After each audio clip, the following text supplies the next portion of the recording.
انسان خسارے میں ہے۔ ایک ایسا سوال جو میں آپ سے پوچھوں گی، کیا آپ نے کبھی سوچا ہے کہ ہم صبح سے شام تک بھاگتے رہتے ہیں، محنت کرتے ہیں، پیسہ کماتے ہیں، اپنی خواہشیں پوری کرتے ہیں، لیکن پھر بھی دل کو سکون نہیں ملتا۔ اللہ تعالیٰ نے قرآن پاک میں ایک بہت چھوٹی مگر بہت بڑی بات فرمائی ہے۔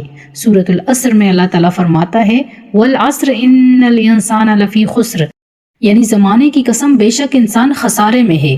ذرا رک کر سوچئے، اللہ یہ نہیں فرما رہا کہ کچھ لوگ خسارے میں ہیں، بلکہ فرما رہا ہے کہ انسان خسارے میں ہے، یعنی میں بھی، آپ بھی، ہم سب۔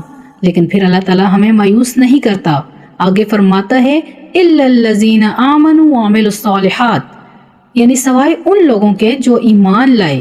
صرف ایمان لانا کافی نہیں، یعنی جو ایمان لائے اور نیک اعمال کرتے رہے۔ یعنی اگر ہمارا اللہ پر ایمان مضبوط ہے اور ہم نیک کام کر رہے ہیں تو ہمارے لیے امید ہے۔ پھر اللہ فرماتا ہے وتواصوا بالحق، یعنی وہ لوگ ایک دوسرے کو حق بات کی نصیحت کرتے ہیں۔ سوچئے، جب آپ کسی کو نماز کی یاد دلاتے ہیں، کسی کو گناہ سے بچنے کا مشورہ دیتے ہیں یا کسی کو اللہ کی طرف بلاتے ہیں تو آپ اس آیت پر عمل کر رہے ہوتے ہیں۔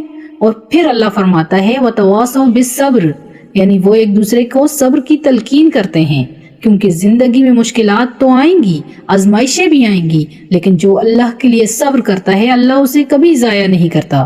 تو اب ایک بار پھر خود سے سوال پوچھئے، کیا میں واقعی ان لوگوں میں شامل ہوں جنہیں اللہ نے خسارے سے بچنے والا قرار دیا ہے؟ کیا میرا ایمان مضبوط ہے؟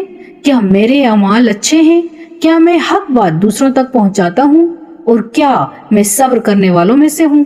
اگر جواب ہاں ہے تو اللہ کا شکر ادا کیجیے، اور اگر کہیں بھی کمی ہے تو آج ہی اسے پورا کرنے کی کوشش کر دیجیے، کیونکہ وقت گزر رہا ہے اور اللہ نے اسی وقت کی قسم کھا کر ہمیں خبردار کیا ہے۔ اللہ تعالیٰ ہمیں سورۃ العصر کے پیغام کو سمجھنے اور اس پر عمل کرنے کی توفیق عطا فرمائے، آمین۔